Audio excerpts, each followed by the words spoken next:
မင်္ဂလာပါကျွန်တော်တို့မြန်မာပို့အောင်ပါကျွန်တော်က Los Angeles University မှာ Bachelor Business Administration ကို Marketing Specific ယူထားပါတယ်ပေါ့နော်အခု Los ရောကျွန်တော်မိတ်ဆွေတွေနဲ့ business တွေတခုကို run ဖို့ရှိနေပေါ့ FME အစားအသောက်နဲ့ပတ်သက်တဲ့ဟာတွေပေါ့အဲ့ဒီအတွက်ကျွန်တော် prepare လုပ်နေပါတယ်ဟုတ်ဒီ Bachelor class ကိုတက်ပြီးတော့မှ total လာရောအများကြီးရှိပါဒါပေမဲ့အဲ့လိုအထက်ကနေမှအဲ့လိုအဓိက main points တွေကိုကျွန်တော်ပြောရမယ်ဆိုရင်ကျွန်တော် business run လာဖြစ်တဲ့အတွက်ကျွန်တော် business ဆက်တို့တဲ့အဓိကအရေးကြီး marketing တွေပြီးသွားရင် dealer supply နဲ့ဘယ်လို communicate လုပ်မယ်ဆိုတဲ့ဟာတွေပြီးတော့ interpersonal skills တွေပြီးတော့ကျွန်တော်အောက်ကဝန်ထမ်းတွေကိုဘယ်လို admin လုပ်မယ်ကျွန်တော်ဘယ်လိုစီမံခန့်ခွဲမယ်ကျွန်တော် sign ကိုdaily ကျွန်တော်မပါဘဲနဲ့ run လို့ရမြောင်ကျွန်တော်ဘယ်လိုလုပ်မယ်ဆိုတဲ့ဟာကိုကျွန်တော်ပို့ပြီးတော့လေ့လာပြီးတော့ပို့ပြီးတော့အသုံးချဖြစ်တယ်လို့ကျွန်တော်ခံစားရတယ်ပေါ့ကျွန်တော်ကိုလည်း business run မှာဖြစ်တဲ့အတွက်ပို mature ဖြစ်လာတယ်လို့လည်းခံစားရတယ်ပေါ့ဆိုတော့အတန်းထဲမှာလည်းကျွန်တော် international professor တွေရော students တွေရောသူတို့နဲ့အဲ့လို communicate လုပ်လာတဲ့အခါမှာရလာတဲ့ကျွန်တော်ရဲ့ benefits တွေကိုထင်နေပေါ့နော်ဟုတ်ကျွန်တော်ဒါသင်လာတဲ့ experience ရပြောမှဆိုရင်ကျွန်တော်မြန်မာပြည်နဲ့ထိုင်းနဲ့computer နဲ့ online နဲ့တင်တဲ့ system ဖြစ်တဲ့အတွက်ကျွန်တော်ကပို့ပြီးတော့internet အခက်အခဲလေးရှိရပေါ့နော်အဲ့ဒီတစ်ချက်ပြီးတော့အဲ့ဟာလေးကိုဆင်ပြဖို့အတွက်ကျွန်တော်အဲ့လို record video လေးကို internet ပေါ်မှာ upload လုပ်ထားပေးရအောင် LMS system လို့ဟာမျိုးလေးပေါ့အမှကျွန်တော် due date မသိလိုက်တာတို့ due date ကျော်တာတို့မဖြစ်အောင်ကျွန်တော် assignment တွေတင်တဲ့အခါမှာလည်းအဲ့လိုမျိုးအဆင်ပြေအောင်လို့ system လေးတစ်ခုထည့်ပေးထားမျိုးပေါ့ပြီးသွားရင်ကျွန်တော်record video တင်တဲ့ဟာမျိုးလဲဆိုရင်တော့ပို့ပြီးတော့အဆင်ပြေမဲ့ထင်တယ်ပေါ့နော်အဲ့ဒါဆိုရင်တော့ဒါပို့ပြီးတော့ကျွန်တော်တို့ပို့ပြီးတော့အဆင်ပြေမဲ့လို့ခံစားရတယ်ပေါ့ဒါ online သမားတွေအတွက်လည်းပို့ပြီးတော့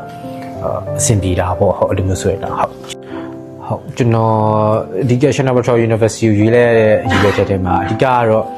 သူတို့နိုင်ငံပေါ့သူတို့နိုင်ငံစီးပွားရေးလုပ်တာအရင်တော့တယ်ပြောတော့အဲ့လိုဘယ်လို tourist ကိုခေါ်ရမလဲ tourist attraction tourist management ဘယ်လိုလုပ်ရမလဲဆိုတာအကုန်လုံးသိရနိုင်ငံပေါ့နော်ဘယ်လိုနိုင်ငံဘဏ္ဍာကိုဘယ်လိုရအောင်လုပ်ရမလဲဆိုတာကိုသူတို့က manage လုပ်တာအရင်တော့ပြီးသွားရင်ဘယ်နိုင်ငံ festival ဖြစ်ဖြစ်ပွဲတော်ပဲဖြစ်ဖြစ်Asia လို့နိုင်ငံမှာတခြားတိုက်ကြီးတစ်ခုခုကလာပြီးတော့ Asia မှာအခြေချရမယ်ဆိုရင်သူတို့ကထိုင်းကိုပဲအဓိက first priority နဲ့စဉ်းစားကြရပေါ့အဲ့ဒီဟာအတွက်သူတို့မှာအစားအသောက်ပဲဖြစ်ဖြစ် culture ပဲဖြစ်ဖြစ်ဘယ်လို viral ဖြစ်အောင်လုပ်နိုင်တယ်သူတို့တက်ကဟို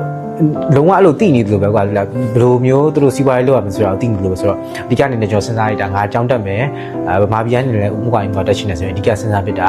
ထိုင်းပဲပေါ့ကျွန်တော်တကယ်ချင်းတွေအကုန်လုံးထိုင်းမှာအကြောင်းတက်နေကြတယ်ဆိုတော့ okay ငါထိုင်းမှာတက်မယ်ဒါပေမဲ့ online program ရှိရတဲ့တက္ကသိုလ်ပေါ့ online program ရှိရတဲ့တက္ကသိုလ်ဆိုတော့ကြည့်လိုက်တော့ရှင်နာဘထရာလည်းဖြစ်တယ်ပြီးတော့ reputation အရာရောပြီး ranking အရာရောပြီးတော့ယုံကြည်စိတ်ချရတဲ့ဟာပြီးတော့အကုန်လုံးကျွန်တော်တက်နိုင်တဲ့ tuition fees တွေလည်းဖြစ်နေရဆိုတော့ကျွန်တော်တက်ဖြစ်သွားတယ်အဓိကပြီးတော့တက်ပြီးသွားတဲ့အခါမှာလည်းကျွန်တော်အတွက်နာမည်ရစာမရှိခဲ့ဘူးပေါ့ဒီကုန်းတင်တဲ့ professor တွေရောကျွန်တော်တို့အတွက် friendly ဖြစ်တယ် timetable တွေ flexible ဖြစ်တယ် exam တွေ assignment တွေအကုန်လုံးကလည်းကျွန်တော်တို့ကဘာမှအဲ့လိုခက်ခက်ခဲခဲလုပ်နေကြမလို့ပေါ့နော်ဆရာမကြီးကလည်း professor ကြီးကလည်းအဲ့လိုမသိရဟာတွေပါအကုန်ပြန်မေးလို့ရတယ်ဆိုတော့ communication တွေလည်းပို့ပြီးတော့အဆင်ပြေပေါ့အဲ့ဒီဟာတွေနဲ့ပဲကျွန်တော်စဉ်းစားပြီးရွေးလိုက်တာပေါ့ဟုတ်နောက်ဆုံးအနေနဲ့ကျွန်တော်လည်းအခုကတော့တစ်နှစ်တစ်ခါတင်တယ်တစ်နှစ်တစ်ခါကျွန်တော်ထိုင်းကို on campus အနေနဲ့တွားပြီးတော့လီလာမယ်ပေါ့စာသွားတင်ရမယ်လို့ပြောရဲအဲ့တော့ကျွန်တော်အဲ့ဒါအတွက်လည်းပို့ပြီးတော့ရင်ခုန်နေပါတယ်ပေါ့ကျွန်တော်